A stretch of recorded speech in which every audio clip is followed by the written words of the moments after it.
ஆசை இல்லாம இந்த உலகத்துல யாருமே இல்லை. எனக்கு ஆசையே இல்லை அப்படின்னு யாருன்னா சொல்ல முடியுமா? அப்படின்னா யாரான்னு சொல்ல முடியாது. நான் இந்த ஊழியத்துக்கு சிறுவர் பணி ஊழியத்துக்கு போகும்போதெல்லாம் ஒரு பாட்டு சொல்லி கொடுப்பேன், ஆசை ஆசைன்னு.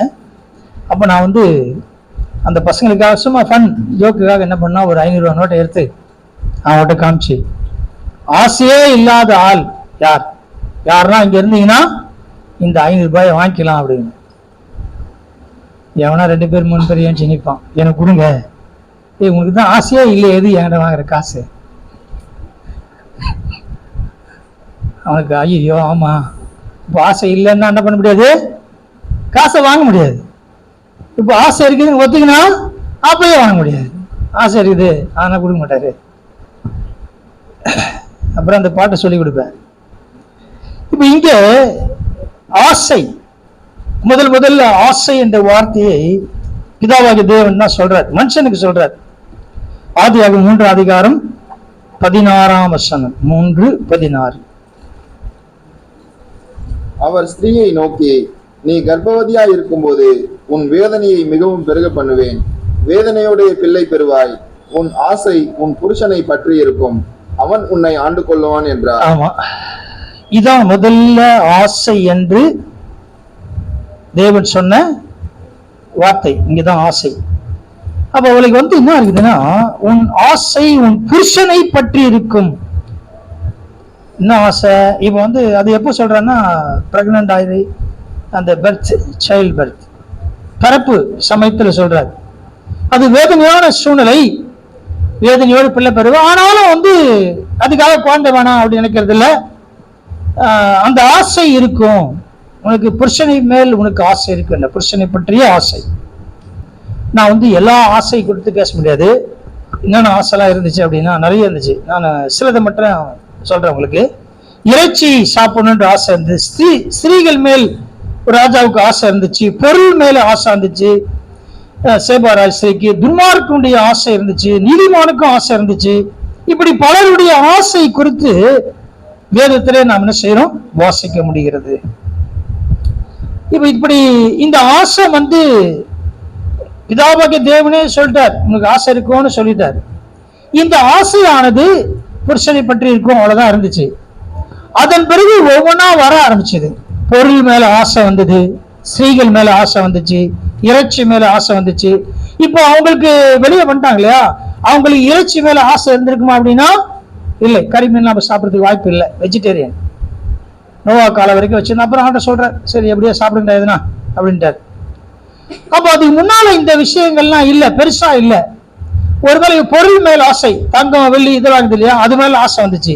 அப்ப அவங்க இருந்த காலகட்டத்தில் அந்த ஆசை இருந்திருக்குமே, ஆனால் கட்டாயம் இருந்திருக்காது. ஏன் அதெல்லாம் இல்லை. இப்போ அப்போதைக்கு இருந்த ஒரு சூழ்நிலைன்னா கணவன் மனைவி என்ற உறவு மட்டும் தான் இருந்துச்சு.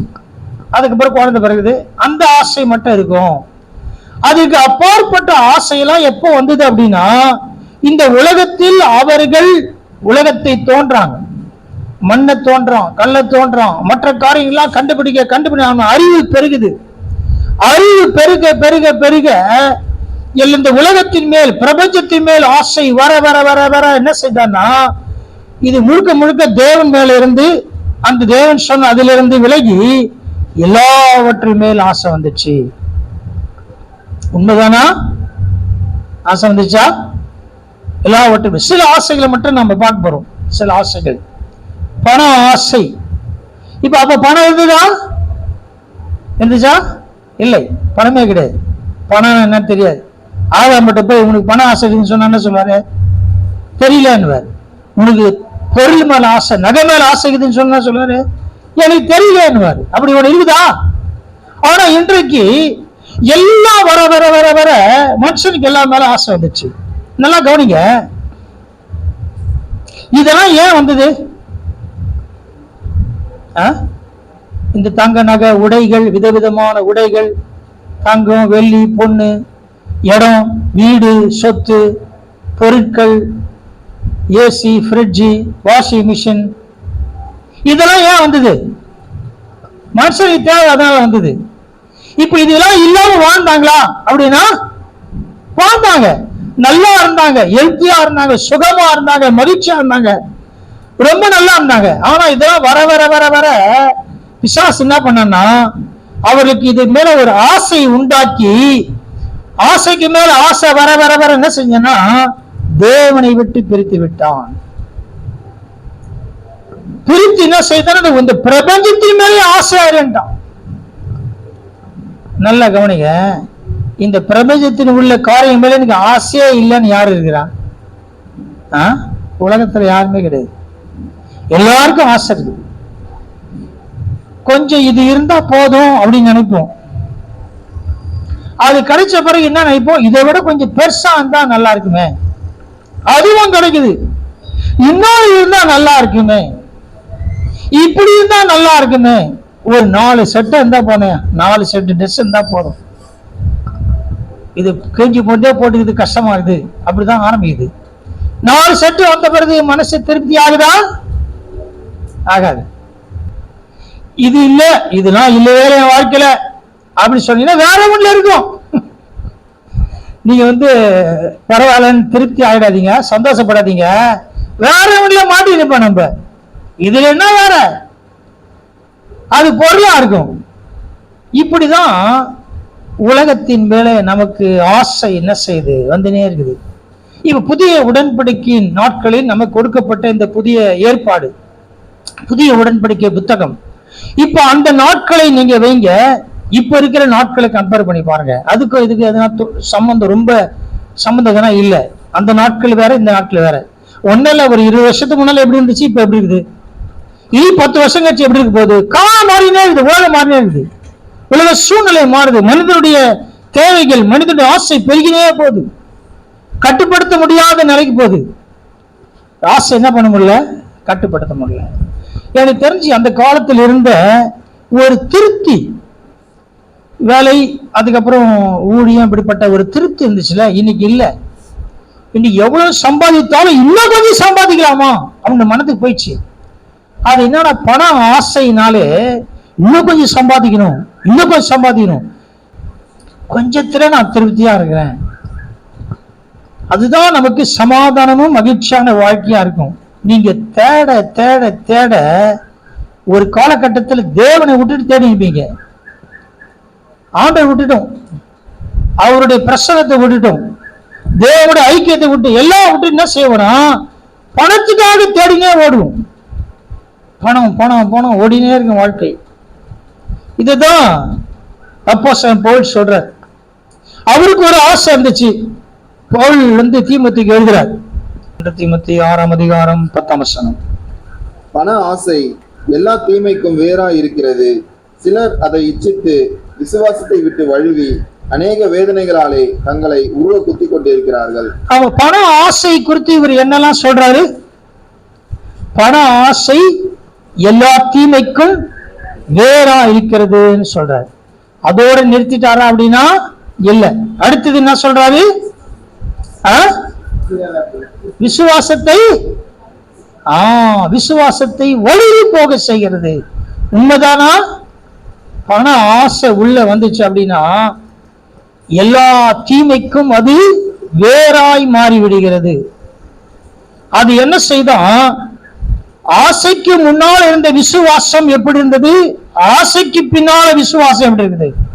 தேவன் பேரில் நான் வைத்திருக்கிற விசுவாசம், பண ஆசை எனக்கு வருவதற்கு முன்பால் எப்படி இருந்தது? எல்லாத்தையும் தேவன் மேல வச்சிருந்தோம், சார்ந்திருந்தோம், எதை பத்தியும் கவலைப்படல, நாலு ஜனத்தை பத்தி கவலைப்படல, பயம் இல்ல, கவலை இல்ல, சந்தேகம் இல்ல, கர்த்தர் பார்த்துக்குவாரு, அவ்வளவுதான். ஒண்ணுமே இல்ல அங்க கிச்சன்ல, ஆனா தைரியமா இருந்தோம். ஏன்? கர்த்தர் பார்த்துக்குவார், என் தேவையை சந்திப்பார், தினத்தோறும் போஷிப்பார், அவ்வளவுதான். இன்றைக்கு எதுனா ஒண்ணு இல்லைன்னா கவலை வருதா? வருதா இல்லையா? கவலை வருது. ஏன்? ஆசை உள்ள வந்துச்சு, விசுவாசத்தை வழுவி போக வச்சுது. இப்ப பயமும் கவலை, இருபத்து கொடுத்த பயம் வந்துச்சு.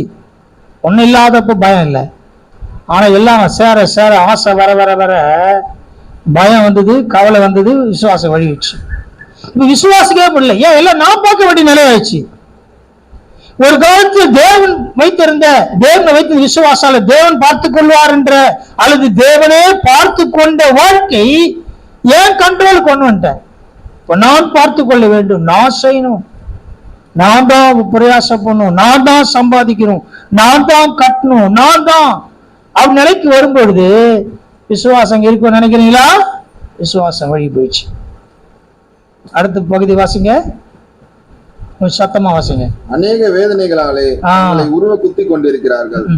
இப்போ என்ன பிரச்சனைனா அநேக வேதனை வந்துச்சு. இப்போ உருவ குத்துறதுக்கு யார வேணாம், எனக்கு அவங்க வந்தாங்க, இவங்க செஞ்சாங்க, இப்படி செஞ்சாங்க, அதெல்லாம் தேவை கிடையாது, யாரும் தேவையில்லை. உருவ அவங்க குத்திக்கிறாங்களாம். யார் குத்திக்கிறா?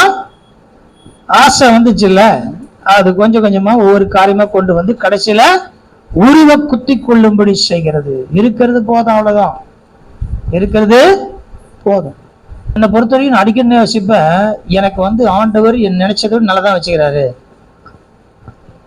அப்படின்னு நினைச்சீங்க அப்படின்னா பிரச்சனை தெரிஞ்சு இல்ல. நான் எதிர்பார்ப்பை விட தேவன் என்னை நல்லா வைத்திருக்கிறார், இப்படி நான் நினைக்கவே இல்லை அப்படின்ற ஒரு நிலை நம்ம மனதுக்கு வந்துச்சு அப்படின்னா திருப்தியா இருப்போம். இப்ப ஆண்டவர் என்னத்தை வச்சுக்கிறாரு, நான் தான் ஓடணும், இன்னும் வேணும் அப்படின்னா ஆண்டவரை நம்ம விட்டுட்டோம் நடறான் அர்த்தம் இல்ல இல்ல இல்ல இல்ல. அவர் என்னை திருப்தியாக வைத்திருக்கிறார். போதுமன்ற மனது இல்ல, போதுமன்ற மனது.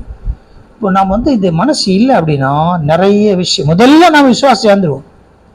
அப்புறம் ஆண்டவருடைய ஐக்கியம் எல்லாம் சும்மா நம்ம சொல்லிக்கலாம். ஆனா நீங்க வந்து கண்ணை மூடி உங்களுடைய அந்த விசுவாச வாழ்க்கையோடு கூட இப்ப இருக்கிற வாழ்க்கையை தொடர்பு படுத்தி பார்த்தீங்கன்னா உங்களுக்கே புரிஞ்சிடும். கண்ணை மூடி தனியா உட்கார்ந்து அந்த ஆதி விசுவாச வாழ்க்கை, கடினமான போன பாதையில இருந்த விசுவாசமும் தேவனுடைய ஐக்கியமும் ஜபமும் கர்த்தருக்கு இருந்த வைராக்கியமும் எல்லாம் இருக்குது. இப்ப எப்படி இருக்கிறேன்? ஒண்ணுமே இல்லை. ஒருத்தர் சொல்லுவார், மாஸ்டர் இப்போ நான் கார்ல போறேன், ஆனா சைக்கிள்ல ஒரு ட்ராக்ஸ் எல்லாம் கட்டின்னு ஒரு ஒரு மெகஃபோனை கட்டின்னு நான் செய்த ஊழியம் இருக்குது பார்த்தீங்களா, அதுல இருந்த மகிழ்ச்சி இதில் இல்லைன்ற. இப்போ கார்ல போய் ஊழியம் செய்யறேன், ஆனா அதுல இருந்த சந்தோஷம், அதுல இருந்த கடினமான சூழ்நிலை நான் அனுபவிச்சதான் இப்ப இல்லை. ஒரு சூழ்நிலையை மாற்றி விட்டது. வந்து தேவன் நம்ம வந்து சில விஷயம் கேட்கும் ஆண்டவர் கொடுப்பாரு, கட்டாயம் கொடுப்பாரு. ஏன்னா ஆண்டவர் ஒரே அரிக்கிறேன்ல, போட்டு அரின்னு அரிச்சு கொடுத்தான் ஆகணும், போராடி அது வரை சொல்லிப்போம். என்ன சொல்லிப்போம்? இது தேவ விஷயத்தை அது கரெக்டாக தான் கொடுத்தாரு. ஆனா அதுக்கு பின்னால நம்ம இன்னும் அரின்னு அரிச்சாங்க அவர்ன்றது அது சொல்ல மாட்டோம். என் உபத்திரவம் தாங்க முடியாதான் கொடுத்தாரு அப்படி சொல்ல மாட்டான். இன்னது தேவை என்று அறிந்திருக்கிறார், அவ்வளவுதான். ஆண்டவர் என்னுடைய தேவைகளை அறிந்திருக்கிறார். அப்படி நிலைக்கு நாங்க வந்துட்டோம் அப்படின்னா நாம பரிசுத்தம் உள்ள மகிழ்ச்சியோடு இருப்போம், பரிசுத்த வாழ்க்கையா இருக்கும், மகிழ்ச்சியா இருக்கும். அதுல அப்புறம் அதையும் இழந்து மகிழ்ச்சி இழந்து இப்ப இதுல மகிழ்ச்சி இருக்குமான இருக்கும். ஆனா இதுல மகிழ்ச்சி வந்து இழப்புகள் வரும்பொழுது அந்த மகிழ்ச்சி போயிடும். புரியுதுங்களா? எதனா இழந்து போயிட்டு மகிழ்ச்சி போயிடும். ஆனா இந்த பரிசுத்த மகிழ்ச்சி இருக்குதுல்ல, இதுல நீ என்னதான் இந்த உலகத்துல இழந்தா கூட இந்த பரிசுத்த மகிழ்ச்சி உங்களை விட்டு ஒரு நாளும் போகாது. என்ன நான் மகிழ்ச்சியா இருக்கிறேன், இது பரிசுத்த மகிழ்ச்சி, ஆண்டவர் எனக்கு கொடுத்திருக்கிற ஆவிக்குரிய ஜீவியத்தின் மகிழ்ச்சி. இதனால நான் என்ன செய்யல, இழந்தா கூட சந்தோஷமா தான் இருக்கிறேன். இழப்பு ஆமா, ஆனா சந்தோஷமா இருக்கிறேன். குறைவு இருக்குதா, சந்தோஷமா இருக்கிறேன். உங்களுடைய வாழ்க்கையை அதை அனுபவிச்சு சொல்றாரு. இன்னொரு வசனம் வாசிக்கலாம், எபிரேயர் 13ஆம் அதிகாரம் 5ஆம் வசனம். நீங்கள் பண ஆசை இல்லாதவர்களாய் நடந்து உங்களுக்கு இருக்கிறவைகள் போதும் என்று எண்ணுங்கள், நான் உன்னை விட்டு விலகுவதும் இல்லை, உன்னை கைவிடுவதும் இல்லை என்று அவர் சொல்லி இருக்கிறாரே. ஆமா, இப்ப ஆண்டவர் எப்போ உன்னை கைவிட மாட்டேன், உன்னை விலக மாட்டேன். இதுல வந்து பாத்தீங்கன்னா புத்திசாலித்தனமாய் நம்ம ஆளுங்க ஸ்டிக்கர் போடுவாங்க, ரொம்ப ஞானவான்கள் என்ன போடுவாங்க தெரியுமா? நான் உன்னை விட்டு விலகுவதில்லை, உன்னை கைவிடுவதும் இல்லை. அதுக்கு மேல என்ன இருக்குது அதை போட மாட்டாங்க. அதை போட்டா அந்த ஸ்டிக்கர் வியாபாரம் ஆகுமா? அந்த போர்டு யாருன்னா வாங்குவாங்களா? வாங்க மாட்டாங்க. எவ்வளவு புத்திசாலித்தனமா இருக்கிறாங்க பாருங்க. அப்ப இங்கே நீங்க எப்படி இருக்கணுமா? பணம் ஆசை இல்லாம இருங்க. பணம் இல்லாம இருங்கன்னு ஆண்டவர் சொல்லல, பணம் இல்லாம இருங்கன்னு சொன்னாரு. இப்ப அப்படி இல்லாம இருக்க முடியுமா? பணமே இல்லாம இருக்க முடியுமா? இருக்க முடியாது. பணமே இல்லாம யாருன்னா வாழ்ந்து இருக்கிறாங்களா உலகத்துல? குடும்பமே இல்ல, மனைவி இல்லை, பிள்ளைங்க யாருமே இல்லைன்னா பணமே இல்லாம வாழலாம். சாது சுந்தர் சிங் அவருடைய சாட்சியை கேட்டீங்கன்னா பணமே இல்லாம வாழ்ந்துக்கிறார். ஒரு முறை சென்னைக்கு வந்து திரும்புறாரு. அவர் ஒரு பொட்டலத்துல அன்னைக்கு வந்து காணிக்கெல்லாம் எடுத்து சில்லறதான், கட்டுக்கட்டா ரூபாலாம் இல்லை, சில்லறை காசை எடுத்து நம்ம கொடுத்து வானான்ட்டுறாரு. அவர் ஏறி ட்ரெயின்ல உட்காந்துட்டாரு. ஜன்னல் பக்கமா வந்து ஒருத்தர் என்ன செஞ்சாரா, அவரை ஊழியத்துக்கு அழைச்சவரு இந்த பொட்டலத்தை கட்டின காசை எடுத்து அவர் மடியில வச்சிட்டாரு. மடியில வச்சு என்ன செஞ்சாரு, வேகமா போயிட்டாரு. அவர் எடுத்து சாப்பிட்டு வச்சிட்டாரு, வெளியே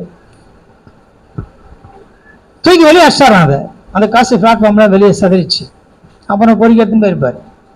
அப்போ என்ன அப்படின்னா, அவரு காசு இல்லாத வாழ்ந்திருக்கிறார். ஏன்னா என்னை வந்து ஆர்டர் நடத்துறாரு, சாப்பாடு தேவைன்னா கொடுக்குறாரு. இப்போ அந்த மாதிரிலாம் இருக்கலாம்.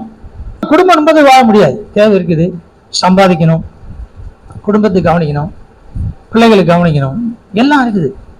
அதனால நம்ம என்ன செய்ய வேண்டியது, பண தேவையோடு கூட இருக்கு. ஆனா என்னன்னா அதுல ஆசை இல்லாம இருங்கன்றது. தேவையோடு இருக்குது, பண ஆசை இல்லாதவர்களாய் நடந்து உங்களுக்கு இருக்கிறவைகள் போதும் என்று எண்ணுங்கள். எனக்கு ஒரு வருஷம் ரொம்ப பிடிக்கும். என்னன்னா, அதிகமாய் சேர்த்தவனுக்கு அதிகமாக இல்லை, கொஞ்சமா சேர்த்தவனுக்கு கொஞ்சமாக இல்லை. இந்த பிரமாணம் பாருங்க, சூப்பரா இது. அப்ப என்ன அப்படின்னா, உங்களுக்கு வர வருமானம் உங்களுக்கு போதுமானது என்று தேவன் அறிந்திருக்கிறார். ஆனா எனக்கு தெரியுமானா தெரியல, தெரியாத போராடி இருக்கிறோம். இப்போ இந்த வசனம் புரிஞ்சிச்சு வச்சுங்களேன், எனக்கு ஆர்டர் கொடுத்திருக்கிற இந்த பணம் வந்து தேவன் எனக்கு போதுமானது என்று தான் கொடுத்திருக்கிறார், இது எனக்கு கரெக்டா இருக்கும் அப்படின்னா அதை தேவன் ஆசீர்வதிப்பார். அதை ஆர்டர் ஆசீர்வதிப்பார். உங்களுக்கு அந்த மாசம் முழுதும் நிறைவா இருக்கும். அதுக்கான தேவையெல்லாம் சந்திப்பார். உங்களுக்கு தேவையில்லாத செலவு வராம தேவன் பாதுகாத்துக்குவார். இப்போ இதுக்கு மேல இதை வச்சு என்ன பண்ண போறேன், இது பத்தாது எனக்கு அப்படின்னு நினைச்சீங்க அப்படின்னா, அப்ப பணத்து மேல ஒரு ஆசை வருது, இன்னும் கொஞ்சம் சம்பாதிக்க நினைக்கிறோம், இன்னும் கொஞ்சம் சேர்க்கிறோம். நீங்க தேவன் வைத்திருக்க அளவுல சேர்த்துன்னு வரீங்கல்ல, அது வந்து தேவையில்லாத தண்ட செலவு போகும். இது உங்க ஆசையில் சேர்ப்பது, தேவன் கொடுப்பது ஆசையில் சேர்ப்பது. அப்ப தேவன் கொடுக்கதே போதும் அப்படின்னா நீங்க திருப்தியா இருக்கலாம், சந்தோஷமா இருக்கலாம், ஆண்டவரை துதிக்கலாம், தினந்தோறும் ஆண்டவரை சோத்தரிக்கலாம், பாடி மகிழ்ச்சியா இருக்கலாம். மற்றவங்களுக்காக வாழக்கூடாது. இன்னைக்கு நமக்கு பெரிய பிரச்சனையே அதான். உங்களுக்கு இருக்கு, அவன் பார்த்தா நீங்க என்ன, யார் நம்மளை பார்த்தா என்ன, என்னை தேவன் இப்படி வைத்திருக்கிறான், நான் மகிழ்ச்சியா இருக்கலாம், அவங்க சந்தோஷமா இருக்கிறான் கேட்டு இருக்க மாட்டாங்க. அந்த மகிழ்ச்சி இருக்குமானா கட்டாயம் மகிழ்ச்சி இருக்காது. சண்டையும் பிரச்சனையும் குழப்பமும் தான் இருக்கும். தேவனே இருக்க மாட்டார். சொல்ல போன ஆண்டவரே இல்லை. நீ இருக்கிறதுல திருப்தி அடைந்து பாருங்க, கட்டாயம் சமாதானம், சந்தோஷமா இருப்பீங்க, சந்தோஷம் இருக்கும். இப்போ என் தேவைன்னு பார்த்தா அதுக்காக நான் பிரயாசப்படுத்தே கிடையாது. ஆண்டவர் தேவை சந்திப்பார், அவ்வளவுதான். இல்ல தேவைன்னு போராடி நான் இருக்கிறேன். தேவை அப்படின்னா கரெக்டா ஆண்டவர் ஊழியம் வச்சுக்கிறேன், இந்த ரைட், அவ்வளவுதான். இது மேல சேர்க்கணும் யோசிச்சது கிடையாது. எனக்கு இன்னும் வேணும், கர்த்தர் எனக்கு எவ்வளவு கொடுக்குறது, அதான் இந்த மாதத்தின் வருமானம். இப்போ தேவை அதிகமாவது ஆச்சரியமா இருக்கும், ஆச்சரியமா இருக்கும். எப்படி நிறைய தொடர்ந்து ஊழியங்கள், தொடர்ந்து தேவை சந்திக்கிற, அற்புதம் செய்யற அப்படி நடக்குது. இது பற்றி நான் கவலைப்பட்டது கிடையாது. ஆரம்பத்தில் நான் வந்து புரிஞ்சுக்கினேன், ரட்சிக்கப்பட்டு புதிய வேலையெல்லாம் விட்டுட்டு உள்ள வந்தவொடனே, அப்ப நான் வந்து அந்த அனுபவங்கள் வந்து இனி வரைக்கும் எப்படி இது சந்தோஷமா இருக்குது. அப்பயே நடத்தினாரு, இப்பயே நடத்த மாட்டாரு. அவ்வளவுதான். இல்லைன்னா என்ன செய்யணும், என் பிரசங்கம் பணத்துக்காக இருக்கணும், ரசம் பார்க்கறதுக்கு காணிக்க நான் பிரசங்கம் பண்ணி போராடின்னு இருக்கணும். ஏன் பேசுறதுல, ஏன் எடுக்கிறதுல, தேவன் சரியா எல்லாத்தையும் செய்கிறார். அதாவது சபை போஷிக்கிறது, ஆனால் என் கண்ணு வந்து காணிக்கப்பட்டி மேல இருக்கக்கூடாது. அன்னைக்கு வைத்த அந்த விசுவாசம் எளிமையான சூழ்நிலையில் இதுவரைக்கும் தேவன் ஆச்சரியமா நடத்தி கொண்டிருக்கிறார் இல்லையா. சபைதான் போஷிக்கணும் வச்சுக்கிறோம், அதுதான் உண்மை, சபைதான் போஷிக்குது. ஆனால் என் கண்ணு எங்க இல்லை, காணிக்கப்பட்டி மேல இல்லை. தேவன் மேல் வைத்துக் கொள்ள வேண்டும். அது போல நீங்க எவ்வளவுதான் சம்பாதிச்சாலும் இந்த பணத்தின் மேல் இல்லாம தேவன் மேல் வச்சீங்கன்னா இந்த பணத்தை தேவன் ஆசீர்வதிப்பார். நீங்க நம்பவே முடியாது, நான் சொன்னா நீங்க நம்ப மாட்டீங்க. தேவன் அவ்வளவு ஆச்சரியமான காரியங்களை செய்கிறார் ஊழியத்தில, என்னுடைய தேவைகள் நடுவில். ஏன் இது நடக்குது அப்படின்னா, நான் இதை பணத்தை வைத்து நாம குடும்பம் நடத்தணும்னு நினைக்கிறது கிடையாது. விசுவாசத்தை வைத்து குடும்பம் நடத்தணும், விசுவாசத்தை வைத்து ஊழியம் செய்யணும். பணத்தின் அடிப்படையில இல்ல. நம்முடைய வாழ்க்கை, நம்முடைய குடும்பம் எல்லாமே பணத்தை பேஸ் பண்ணிதான் என்னைக்கு நம்ம அங்க உள்ள வந்துடுறோமோ அன்னைக்கு நம்ம போராட்டம் தான். அதே இல்லை, நான் விசுவாசத்தை அடிப்படையில் இருக்கிறேன். நீங்க நினைக்க முடியாத ஆச்சரியமான காரியங்கள் தேவன் செய்வார். ஏன் அப்படின்னா, அவர் உங்க விசுவாசத்தை கனம் பண்ணியே ஆகணும், வேற வழி இல்லை. ஏன்? அவர் தான் விசுவாசம் என்ன பண்ணாரு, வேற வழியே இல்லை. உங்க விசுவாசத்தை கனம் பண்ணியே ஆகணும். விட்டுருவாரா? விடவே மாட்டார். அவர் தானே விசுவாசிக்க சொன்னாரு. அதனால தேவன் கட்டாயம் என்ன செய்ய மாட்டார், விடவே மாட்டார். கர்த்தர் நல்லவர். இன்னொரு வருஷம் வாசிக்கலாம். இப்ப பவுலுக்கு ஒரு ஆசை இருந்துச்சு. அவர் அந்த ஆசையை சொல்றார். என்ன ஆசை சொல்றாரு அப்படின்னா, பிலிப்பியர் 1:23 வாசிங்க. பிலிப்பியர் 1:23. ஏனெனில் இவ்விரண்டினாலும் நான் நெருக்கப்படுகிறேன். தேகத்தை விட்டு பிரிந்து கிறிஸ்துவுடனே கூட இருக்க எனக்கு ஆசை உண்டு. அது அதிக நன்மையா இருக்கும். அதாவது சில பேர் சொல்லுவாங்க, எப்படா சாக வரும் அப்படின்னு. அது மாதிரி பவுல் சொல்லல. நான் செத்து தோஞ்சா நல்லா இருக்கும் தலையில அடிச்சு சொல்றாங்களே, அது போல சொல்லல. இவர் சொல்றது விஷயம் வேற. இவர் சொல்றது எப்படி சொல்றாரு? ஏனெனில் இவ்விரண்டினாலும், எவ்விரண்டு, அதுக்கு முன்னால சொல்றார், 2 விஷயத்தை சொல்றார். சொல்லிட்டு தான் சொல்றார் இல்ல, தேகத்தை விட்டு பிரிந்து கிறிஸ்துவனு கூட இருக்க எனக்கு ஆசை உண்டு, அது அதிக நன்மையா இருக்கும். அப்படி இருந்தும் நான் சரீரத்தில் தரித்திருப்பது உங்களுக்கு அதிக அவசியம். உங்களுக்காக நான் சரீரத்தில் இருக்கிறேன், உங்களுக்கு ஊழியம் செய்யும்படியா இருக்கிறேன். ஆனா எனக்கு ஆசைலாம் எப்படி இருக்குது? இயேசுவோடு இருக்கணும் ஆசை. என் ஆசை இயேசுவோடு இருக்கணும்னு, என் சரீரத்தில் இருக்கணும் ஆசை. எதுக்கு அப்படின்னா, உங்களுக்கு ஊழியம் செய்யணும், கிறிஸ்துவுக்கு ஊழியம் செய்யணும் வேண்டும்.